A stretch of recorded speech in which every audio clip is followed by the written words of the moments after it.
Good morning, people. Sober or not, here I come.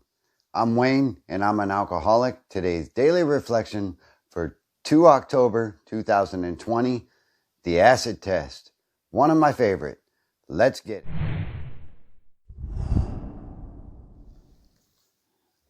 The acid test. Here we go. As we work the first 9 steps, we prepare ourselves for the adventure of a new life. But when we approach step 10, we commence to put our AA way of life into practical use. Day by day, in fair weather or foul, then comes the acid test. Can we stay sober, keep emotional balance, and live to good purpose under all conditions? 12 Steps and 12 Traditions, page 88. I know the promises are being fulfilled in my life, but I want to maintain and develop them by the daily application of step 10.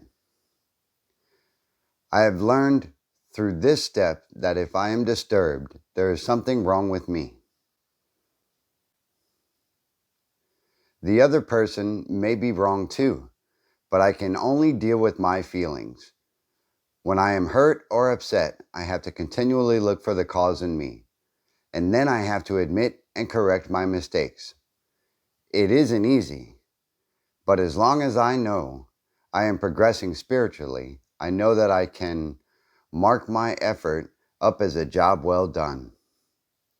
I have found that pain is a friend. It lets me know there is something wrong with my emotions, just as physical pain lets me know there is something wrong with my body. When I take the appropriate action through the 12 steps, the pain gradually goes away. The acid test is a big deal.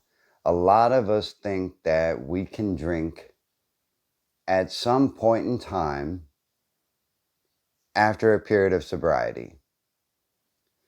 Your life might be going well, and you may know that, your sobriety is intact.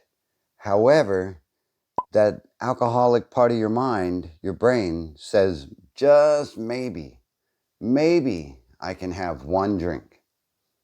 Maybe I can go have a couple beers with my buddies. Maybe I can go to this birthday party and have a drink or two. This is part of the acid test, as well as being able to balance your step 10 in order to keep your emotions in check. We talked about step 10 yesterday, right? I will continue to take personal inventory, and when I'm wrong, promptly admit it.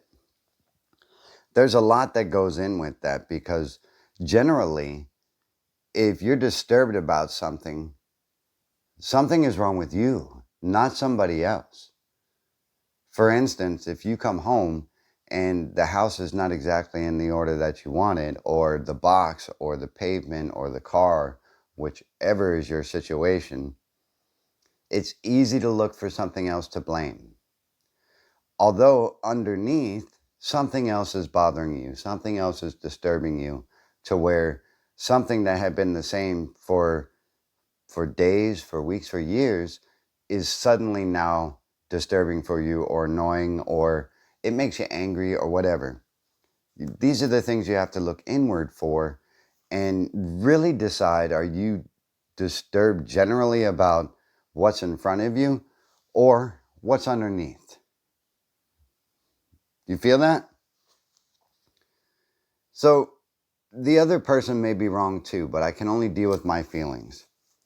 That's true. There's a lot of times that we blame people for what's going on in our lives, and it's so easy to stand there and just bark at them of all the things they're doing wrong.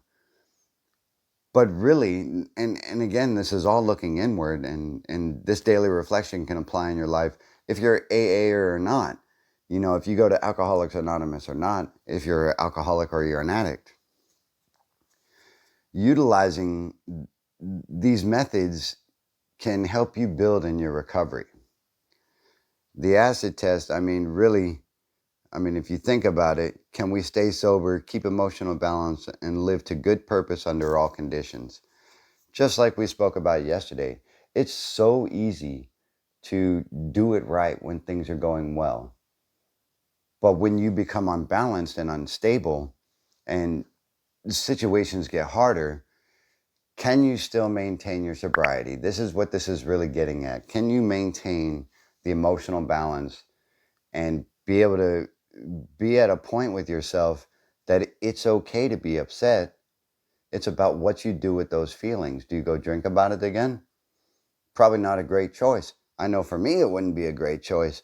I'd find myself underneath a M1 Abram tank again, passed out with sprinklers in my face. And I'm sure some of you can relate to that kind of thing. It's just a matter of what do we do with what's going on in our life.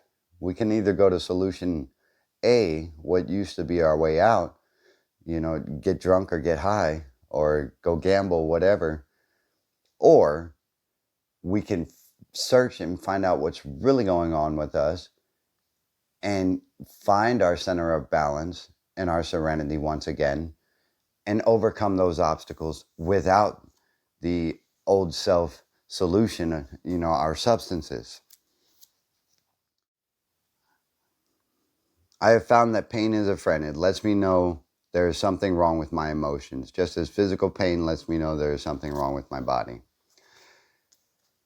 I read something today on Reddit, and it really kind of blew me away about actually, no, it was Instagram. It blew me away about a woman who said October is is her worst traumatic month that she can remember.